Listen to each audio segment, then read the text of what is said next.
Okay.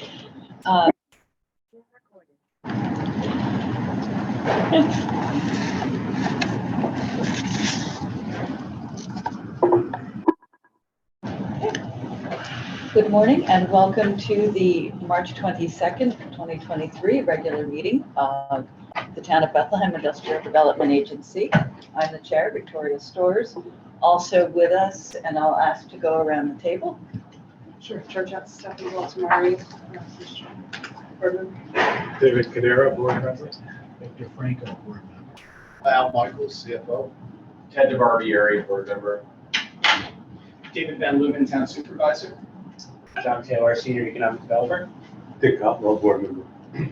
Kate Hedgeman, executive director and agency counsel. Thank you. I note that we have a quorum. All 6 current members are present here this morning, and we welcome our staff. Our first item of business this morning is to approve the minutes from the February 22nd regular meeting. These have been posted and made available to all members for comment. Are there any questions or edits to the minutes at this time? Do we have a motion to approve the February 22nd minutes? Second. Okay. Ted, all in favor of approving the minutes? Any abstaining or opposed? Okay. The minutes are approved for the February 22nd meeting. Thank you. Next on our agenda item is old business, and we ask for a report from John, our senior economic developer. Yeah, a couple updates. You'll see on the agenda, I'll discuss in a minute the IDA Economic Development Fund. Good progress on that, so I'll kind of talk through that. But first, I think I mentioned last time, looking ahead, that we'd be attending a couple conferences. Victoria, Kate, and I attended the New York State Economic Development Council conference a couple weeks ago. That's the New York State umbrella organizations for economic development groups. So there's a great conference and some good sessions. It's really all the other economic developers across the state. A lot of state agencies there. I think my takeaway was I think this makes a lot of sense, but hearing it from the site selectors, the consultants that work with companies looking at opportunities, really just having that pipeline of shovel-ready sites is so critical. It's not enough to say this is a site that, with some extra work, could be an opportunity. It needs to be companies and site selectors are really looking for sites that they can plug right into and hit the ground running. So I think that will flow through as we talk about kind of the use of the IDA Economic Development Fund, but just something to keep in mind. And next week I'll be attending a major offshore wind conference down in Baltimore. Going with there's a delegation from the Capital Region from New York State going down. So kind of going with our partners on that. So I'll be down there for a couple of days next week. But again, it's really focused on the supply chain of the offshore wind industry. So I think there's something like 5,000 attendees. It's businesses from all types of industries serving the offshore wind industry. So kind of twofold, looking to obviously engage with companies, learn about their needs, have Bethlehem be a fit, certainly with our proximity to the port, but then also do a lot of learning about the industry and kind of specific needs of companies looking to locate. So I'll certainly report back on that next time. One other thing I wanted to mention, just by way of update before talking about the Economic Development Fund.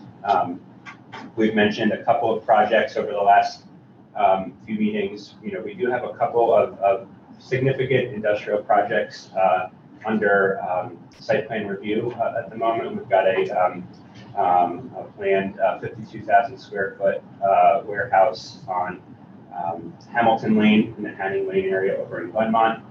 So that's underway in site plan review.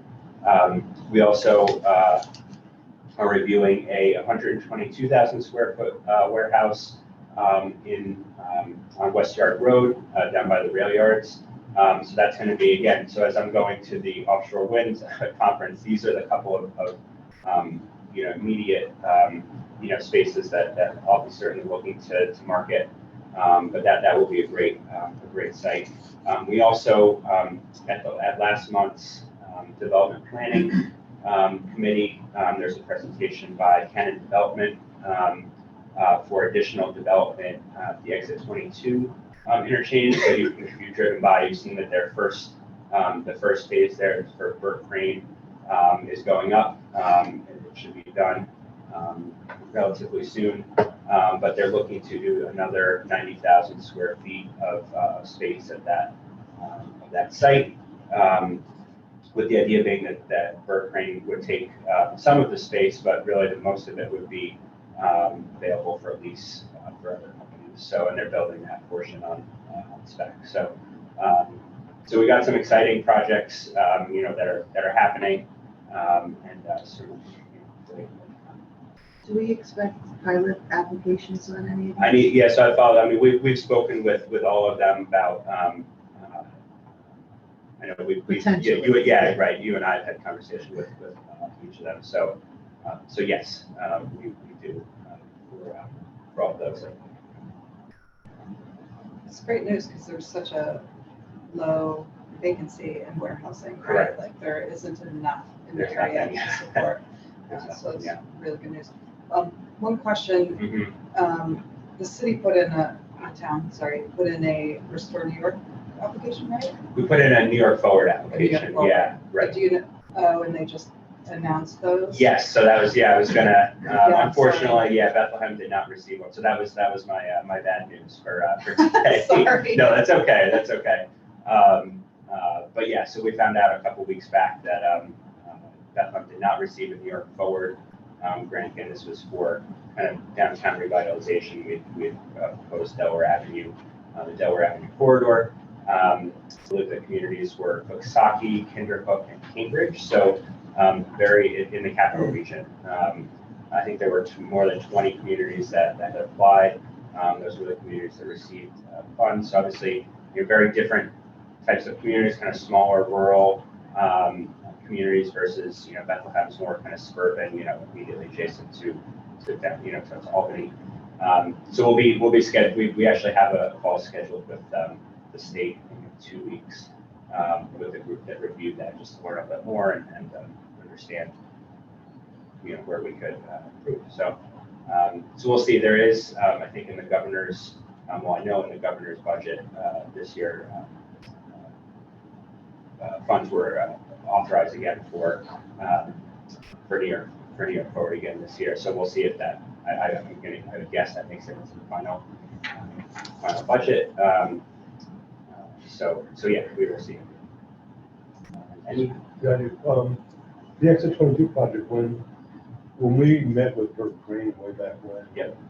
they had several parcels. So this is a continuation of the land that they purchased. Correct. So it'd be the same developer, they would do it themselves? Yes.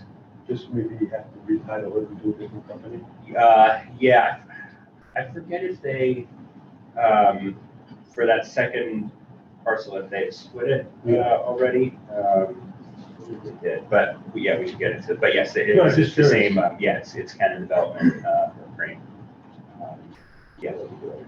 Okay, because I think I recall, I could be, that when they were going to build the original facility, there was some excess space in that. Mm-hmm. And now they're going to take additional space in a new facility too?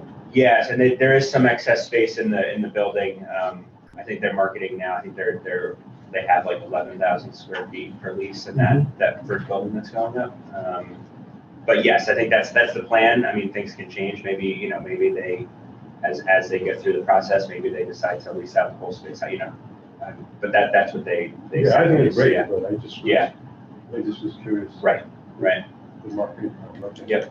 The other, I had met a consultant at the conference, Chris Lloyd from McGuire Woods, and they're doing some work in Coemans for manufacturing and siting manufacturing. So He's out of Richmond, Virginia, but they're up here a lot. And I reached out to him, and they were really interested in getting a list of warehouse sites as well, because there's not a lot, as you know. So we're going to follow up with him as well for that. Yep. The other thing, John, I just wanted to mention, Sure. you may already know this, but Albany County has ARPA funds, and some are earmarked for economic development, so I think we should look at that. Yes, yeah, and we've been in touch with Rogers and the team at the county. I think that they were, that was going to be kind of unveiled, I think in early April they were looking at, like the full, first one, like, yeah. So yes, that's certainly on our radar. So yeah, so that's just a little bit about, about sites, but again, it's a case point. It's nice to, as we get inquiries, it's nice to actually have a couple of sites and properties that we can, yes, we do have some options in Bethlehem. So, all right, so just on the use of the Economic Development Fund, again, this was $100,000 that the IDA made available in the budget this year to support economic development efforts in the town. Really thinking to use this, towards strategic efforts. Thinking about different types of studies. And I think initially, kind of back up a second. So I think initially when we had spoken to Victoria and Kate, I think we thought about things like could we use these funds toward a GEIS or a certain site or area in town, right? Rob, Leslie, and I kind of worked through, what could be some different projects we could use use these funds towards. And as we thought about it more, and thinking about some of the sites that have come on the market recently that I think could have been good candidates for that, we're like, we don't think that we're quite at the stage where we have a site or an area that's ready to go for GIS, right? Where there's a developer, kind of lined up that said, I really need this to advance into the next stage, right? So, we kind of took a step back and I think the best use of these funds could be for a wider kind of site inventory and market assessment, right? To really wrap our arms around what, particularly in our I'll say kind of industrial areas in town, right? So the area zoned industrial, rural light industrial, and even the mixed economic development districts, which is what this is. To really do a full market assessment, parcel by parcel, understand the development opportunities, the market demand for those, what other kind of barriers there are to development, transportation issues. If we're looking at the Selkirk Rail Yard, one thing that's been on the on the table for a long time, or at least on the drawing board, is are there additional connections? Whether it's the Selkirk bypass, are there other transportation needs that would really be needed to unlock some of that potential, right? So that's the idea of kind of and we had a great meeting with Victoria and Kate a couple weeks ago to kind of talk through the options and kind of present that idea. The idea would be, right now, starting to look at or prepare a kind of a draft scope that once it's set would share with all of you before we went out with it. But to scope out this work for really kind of targeting an engineering consultant to work on this with the IDA. But then to spend, the better part of this year really kind of digging into that. At the end of that, really having that assessment again, parcel by parcel, so that we're not only, certainly it's the sites that we know of, but also, identifying sites that kind of that next stage in the pipeline where, getting a sense of owners' interest in property owners' interest in development. And again, just really having that assessment that then we can go forward and as there's an opportunity to do a GIS or other preparatory work, we can do that. So happy to answer any questions. And now, again, it's still very early goings, but as I said, I'm working on that draft scope kind of RFP, RFQ now that we would then share with you all for review and approval. And then we would go out to bid. Anything to add, Kate or Victoria? That's a question. Do we have any role in like redeveloping the monolith site? I mean, we don't own it. Right. But Well, so that would be, so that would be part, that one's farther along, so that one's being actively marketed now. Somebody else, it was recently acquired a couple months ago, and now it's back on the market for an even higher price, which I think a lot of people are kind of balking at right now because the price is quite high. So that is actively being marketed as a site, and certainly the location is. But that would be part of our study. Assuming it's still on the market, that would be included. Obviously, it's a bit more ready to go than some of the other sites. Who's balking at this? A potential purchaser? Yeah. Okay, so they're negotiating. Well, yeah. But that could, Yeah. if the price is too high, it can sit for a long time, as we've seen with Correct. some We've properties. got a piece of property on Delaware, on New Scotland Road. Right. Yeah. That's what I'm thinking about. Yeah. Well, after I saw the deed, it was a little suspicious because it flipped to an LLC. Yeah. An unknown, LLC, and I'm thinking, and Mhm. I think that was the intention, to just get control and flip it, make money. It wasn't purchased for, it doesn't appear to be purchased for a project, at least right now. That's the other thing. Any other questions on that? All right.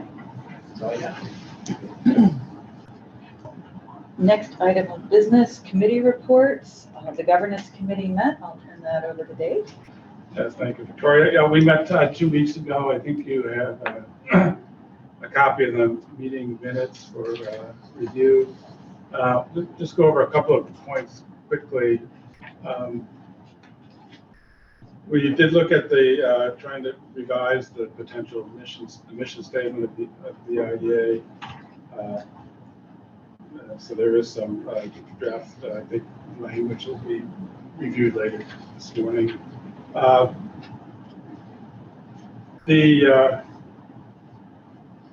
The big takeaway, I guess, from our meeting is the decision to start reviewing our policy manual in a little bit more detail, starting with the project application document, which is roughly 40 some odd pages, many of which are left blank. And so we are, as a committee, going to spend the next several months, I think, going through that document, looking at possible ways of revisions, downsizing it, making it a little bit more both user-friendly for an applicant, as well as for us to review, and hope with the idea that we would present to the full board something certainly later this year that might be able to take effect starting projects next year. One of the things that we're just kicking around is really is sort of a part of the, not necessarily part of the application, but part of the process, is to develop some kind of more formal scoring criteria. Should it ever come to pass that we reject a project,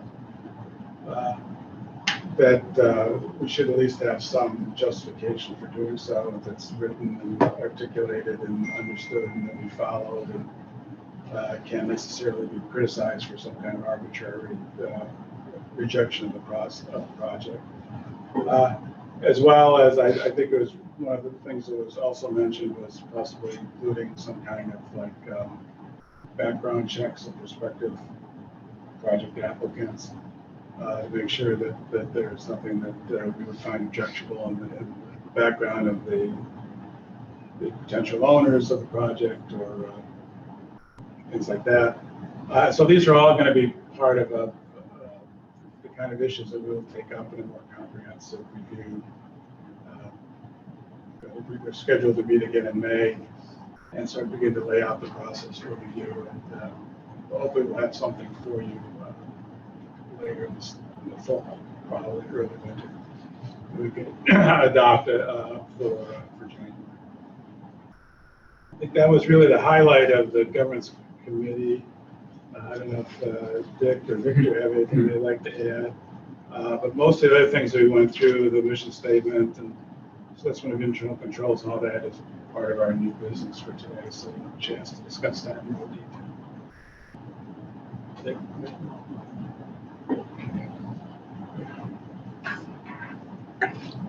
Thank you, Governance Committee. Item number 5 is new business. We'd like to ask Al to present our financial statements. Okay, we have the financial statements for the month of February 2023.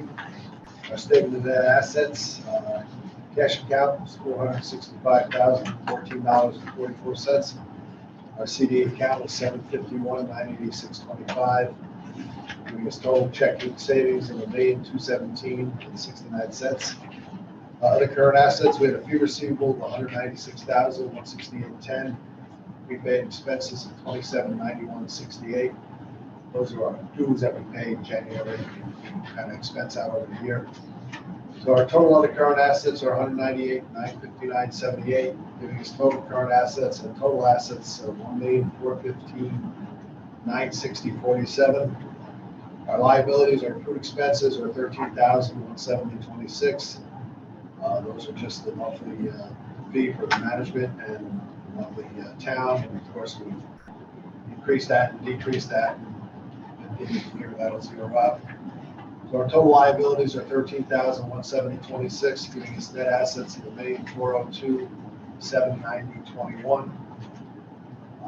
Total our income and revenue expenses. Total income is $175,125.33. Made up of our fee income of $136,958.35 and our PSEG of $38,166.98. Our contractual expenses year to date are $23,411.74. It's an ordinary income for the month of year to date of $151,713.59. We have back interest income of $708.35, and we've got $152,421.94. Year to date, we compare the budget to actual. You can see fee income, we're actually a little bit below, just based on the way, we budget for one project to come in during a year, and it won't happen until it happens. When it happens, and we'll get back on variance.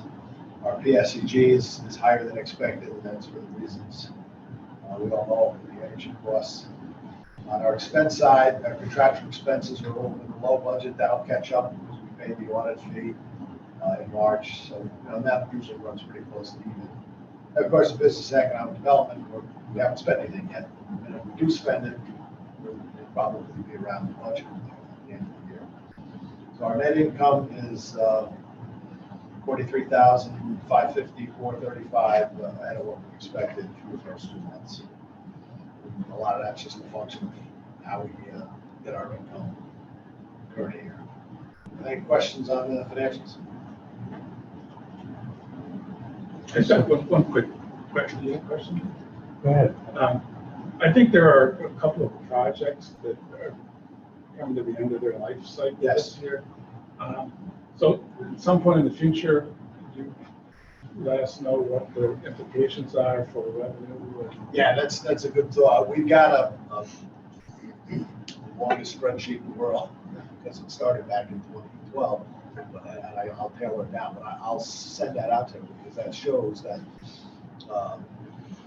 both the PSEG and some of our annual fee projects do expire in 2023 and 2024. Do we know which months or? I believe PSEG is June 30th. So I mean, it's going to be multiple months of decreased revenue for those projects. Right. Well, the other ones, the annual fee ones, we bill them in January. Okay. So that, but next January, we'll bill a few less than we done last year. And this year, we billed more or less than the year before. So, but yeah, I can send that out. And that's a good one. That's a good one to see. Just, you'll notice in the minutes, we have a finance committee meeting April 20th. And, hopefully in that meeting, we'll look at the first quarter and look at the rest of the year, and also look at where we are as in investing. Everybody's invited to that Sunday. You know, it's a good thing if it continues. We have the port that's going to replace some of that lost income. So we just need some projects. With regards to investing, I know we just had a conversation in our board about, you know, the current state, potential state of banks, and, you know, our investments, are we under the $250,000 limit for insurance, and where we have all that? We're fine. Right now we're at M&T, and they have an automatic floating fund. So whenever we put money in M&T, it gets, our account gets collateralized Yeah, automatically. we have to collateralize. And also, in prior years, we've gone outside of M&T, we've kept it below 250,000 threshold. We went Trustco, but yeah, we're very focused on that. Yeah, because I actually had to move something. Sorry, so.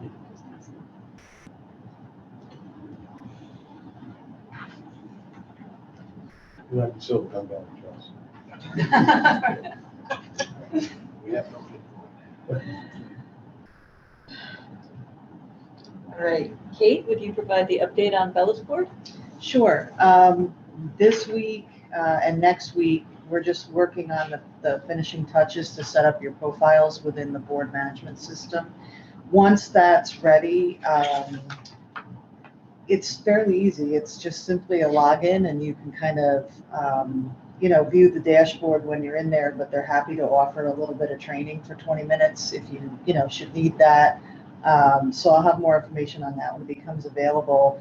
And as soon as I have really good access, I'm going to start to upload all the files for our documents and everything that we have on the zip drive really right now. So that'll all start to populate in there. So more on that probably next meeting. But between now and then, you'll probably get logins from me to start looking at that. Right.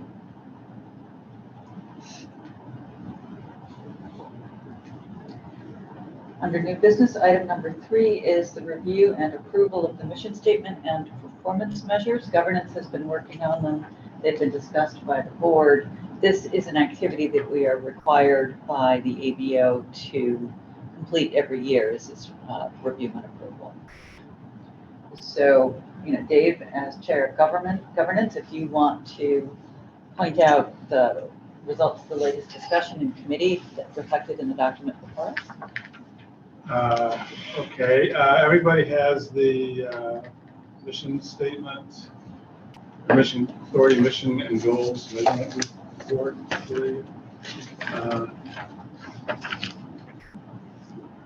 One of the things that I think we've talked about in the committee, and even under the mission statement, is still, maybe I don't have the most recent, I don't know. But we talked about adding the town's comprehensive plan language in the first sentence of the local authority's mission statement. The agency mission is to assist the town in implementing the development components of the plan. I think we keep talking about the town's comprehensive plan. I want to make sure we get that. That's not current. Right, okay, that's, then, my only question or suggestion is under, you know, the list of performance goals, and measurement, that we sort of talk a little bit more futuristic, like number 2, the agency continues to review, promote, just say we will continue to review and promote, we will partner, we will continue. So it's sort of, that's our goal, is to continue to do some of the things that we're doing now. And under the first advanced job opportunities, I think we're still stuck on language. In 2023, the agency seeks to attract, we're trying to come up with some generic language, I think, to, you know, maybe things like, attract businesses that are consistent with the town plan and that enhance the quality of life for the town and its residents, or something along that, a little kind of generic language.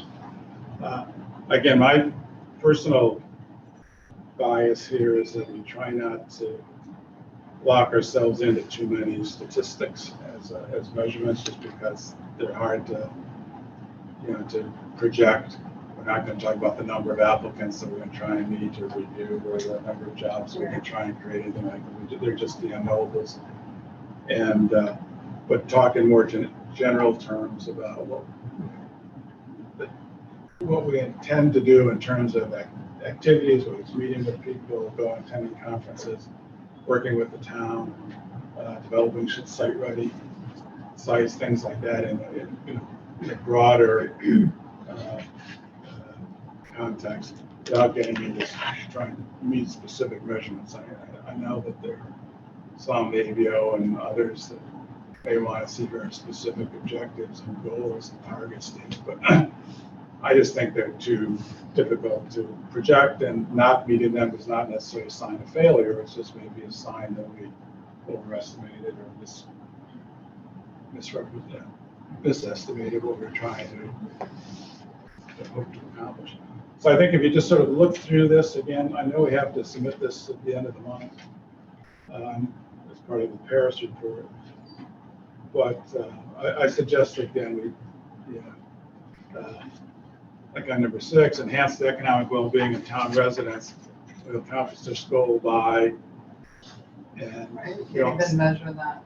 well, but it could be reviewing potential applicants that propose projects that are consistent with the goals of the town's comprehensive plan and compatible with existing businesses, and further the quality of life and economic opportunity of town residents. Something very general like that. And I think that's something we could at the end of the year go back and actually measure whether the projects that we approved and reviewed were consistent with that broader goal, without necessarily getting into a detailed list of steps that we're going to follow. Do we have to put a date there? I mean, the Peter will continue on his mission or something like that. I mean, that's part of our mission to well-being the town. Instead of that's our continuing. Right, all of these are ongoing. Right, yeah, so that's what I said. We will continue to Forever. Well, here's the thing, and when you're drafting documents like this, I don't want you to read the mission and goal measurement report in a vacuum. What this is sort of the first document that by the end of the year rolls into your operations and accomplishments, right? So you have to take a look at these broad headings, which is statutory broad headings, the mission of the organization, and what are we doing under those mission points in the statute? Mm-hmm. And then at the end of the year, reporting what fits there. If it's advanced job opportunities, obviously when you get into the operation and accomplishments, which we'll see in a bit, there's your projects. That's kind of the connection and what it looks like. These are meant to be broader, and then the operations and accomplishments is really the detail behind that at the end of the year. I hope that helps. And we had a joke conversation. The will accomplish this goal by is not a date, it's how you will accomplish it. Oh. Yeah. Right. Yeah. By doing what? And we attended conferences. We review applications for consistency with the town plan, quality of life issues, concerns of our residents. We meet with SBA 504 lenders, talk about expanding or whatever. What I recommend on a preliminary basis so that we can adopt it today is to accept Dave's change of verb tense in all of the items where it says continues, and make that grammar change. I would also propose, again, taking language that you provided just now under number 1, advanced job opportunities, will seek to attract business expansion and location in the town consistent with the comprehensive plan. And that hopefully wouldn't be language that we touch up frequently. Certainly we review it every year. With regard to item number 6, I hesitate at this time to establish a list of activities we're going to undertake. This is really the first year that we've had the Economic Development Fund. It's the second year that we have again had a senior economic developer on staff. And what I would like to do is, for number 6, I propose saying, we'll enhance the economic well-being of town residents and businesses, accomplishing the goal by implementing numbers 1 through 5 above, consistent with the town comprehensive plan. And when we get to operations and accomplishments, or even once we've had our training and strategy session, then we can create, in addition to this, a list of, being in touch with the SBA, our relationship with the Bethlehem Chamber, going to offshore wind, and list the things that we do all the time, the things that we would do in 2023 as a work plan rather than as a policy. You will send me your language, because I didn't get all of that. Okay, So, I'll be happy yeah. to just give it to you. yeah. The other thing I would just mention here, and it's just something to think about, and I know Victoria mentioned the strategic plan as well session, but and I have a couple ideas that I work with, and I'm always asking, and here I am the director as well, but do we want to go out and see projects, or are you a wait and see board, right? Because I think we could nail down some great projects, but it really comes from the direction of the board. Some IDAs don't like to give benefits at all for certain things. But, do you want to be proactive? And that's sort of where the performance measures come in. If you want to be proactive, then let's get 2 projects or something, you know what I mean? But I do sense the hesitation of your commitment. So that's a broader question of, well, if you want to keep it broad and let's wait and see what happens, or do you want to say we want to do projects this year? That really is going to dictate what goes in here. You know me, I don't. I do. I don't want to approve a project because we need a project. Right, but that's not what you're saying here. No, but you say if we have to have 2, I don't want to approve a project because we have to make our numbers. That's not. Okay. No. That's not what this document's about, though. I understand. You could have an internal goal without putting it in this, right? So just put it down on paper, but if you missed it.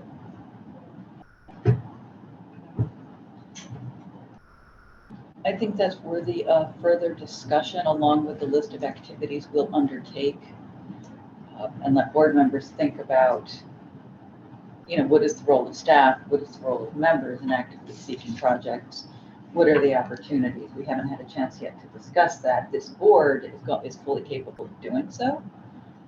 Having that discussion, understanding how we would act, but I think, and we could certainly amend the goals and measurements report later in the year. Nothing prohibits us from doing this. It's only the AVO deadline that has us trying to get something that accurately reflects where we are now, which I think this does with the approval of the members. And then look again as we learn more about the specific tasks. And certainly we've been hearing from John for more than a year about what he's been doing, and that's really critical to our mission. So I think taking Kate's point, it's really a larger philosophical conversation. Like, are we one or are we other? Well, you're the active or proactive, right? And maybe we can table that conversation to our strategic session, when that occurs. But for the short-term purposes of nailing something down, so we can send it off from the board, maybe we include the generic, kind of like guardrail language in order to just be. Yeah, I'm fine with that. Yeah, That's fine. so I also have notes on that language. I can provide it along with Dave's. Okay, perfect. So are these changes light enough based on this discussion that you can implement them, maybe circulate for a proofread and have them ready to be submitted? Okay. Would anyone like the language to be inserted to be read again before we ask for a vote? Okay, I will ask for a vote on adoption of the mission statement and performance measures as amended this morning. Second. All in favor? Aye. Any opposed or abstaining? Okay, thank you all. Next is the review and approval of the assessment of internal controls.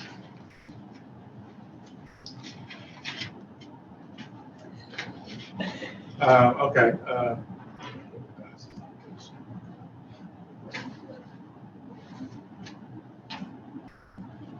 Again, I think we, as a committee, looked at this, and I don't think we have any substantive changes to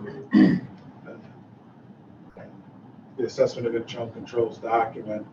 I think we all felt very comfortable that, I think with the level of risk assigned to each item, as well as the fact that we do have policies in place. We do have an annual audit. We do meet regularly as a board. We are reviewing our policies continuously so that we have, financial controls in place.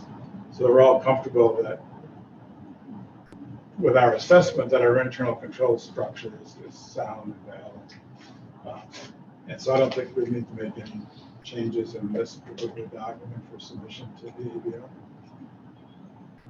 And just by way of quick background too, with all of these, if you recall, I think it was early last year in March, we had received a letter from the ABO about the website and various things that were missing, and also updated policies. For the longest time, we had some of these on the website, but they were 7-10 years old. They weren't reviewed again.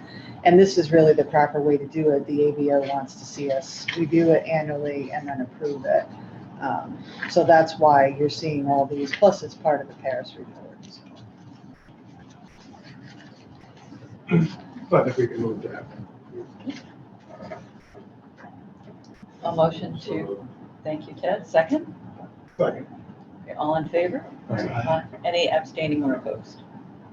All right, the motion passes to approve the assessment of internal controls, and that moves us to operations and accomplishments. This is a report that we have seen the substance of and talked about at our last meeting. This version includes some of the financial success information that was blank in the last version, specifically the increase of our net position by $810,820, showing the increase in revenues and expenses. And there is a typo still. It's under revenues increased. If we could move the comma so that it clearly says 793,841. Right now it says 79,000. So that's just a typo. Are there any questions or discussion on the operations and accomplishments? I have two, just for clarification. Under number 2, the $125 million, 400,000 square foot fuel cell item. The next to last line in the first paragraph talks about all the foregoing to constitute a commercial facility to be owned by the company and lease the plug power. I'm not quite sure. Is that county or is that supposed to be company? Where are you, David? The first paragraph under number 2, 125,400,000 square foot paragraph. If you come down to the very last line, the first paragraph, or next to the last line, it says all the foregoing to constitute a commercial facility to be owned by the company. Oh, yeah, it should That's say supposed to be county. Yeah. And then in the last paragraph, say in addition, the project is expected to cost $53.5 million to build, but I think we talk about it being a $125 million project. 50% of the spending, or $26 million, would occur in Albany County. So where's the other 50% occurring? It's not in Albany County. believe Rochester. Everywhere else in the state where the suppliers are located for the building materials, they don't necessarily know. An economic impact analysis would have direct within the study area of the county, and then purchases that need to be made elsewhere without stating the specifics. Is that something we need to mention? It seems to me, when you read it, like we approved a project and we're providing financial assistance for something that's benefiting other parts of the state that's not directly benefiting Albany County or Bethlehem. Do we need that? The final- Project costs? The final paragraph, you mean? Yeah. Yeah, we can take that out. Yeah. This is lifted from the documents when we closed, a lot of the description. No, it's true. It's Yeah. like a legal. Well, you know what, Dave, that's a really good point. We did not conduct this analysis. It was not shared and reviewed by members. The numbers are quite old, so I think removing it, since we can't back it up, removing it is a very good idea. Thank you. Other than that, I'm fine. It's nice to have a long document that deals with accomplishments. You asked for it, you got it. I'm happy to make a motion to accept the recommended minutes. Yes, second. All in favor of approving operations and accomplishments? Any abstaining or opposed? Thank you. The motion passes to approve operations and accomplishments. And I'll turn the floor over to, well, you know, I'll handle this with Al's help, Paris report. I had a couple of questions. Okay, I was expecting at least a few questions. If we don't ask questions, I'm nervous. Oh, Because this is our last bite of the apple. Yes. Yeah. So I'll start with mine and let them gather their thoughts, and then they can really grill you. Okay. So on page 1, the governance information, I have 2 questions. One is really for Kate. Question number 6, are any authority staff also employed by another government agency? Now, John works for the town, as well as serving as our senior economic developer, but I don't know if the town qualifies as a government agency. The answer here is no. So I just want to confirm that's correct. What page are you on? Page 1. I can draw out why I answered that way, and I'll defer to Kate. We really technically don't have any staff now. We don't have, but up until last year, we had Tom Conlon was Mhm. paid staff. But now the people we have are paid as either independent contractors or we pay the town. So I don't really report anybody as staff. I'm Kate, I'm right or wrong on that. Well, John would be, he's employed by another government agency, so he would be, yes. I would not be. Okay. So that's one update. I don't list him on our staff. There's a section later on that says, just staff, because we don't pay him. Pay him directly, we pay the town. I don't list him. I don't have the information on what he's got. Oh, so you're reading it a little different than I am, but I can see your point. I used to read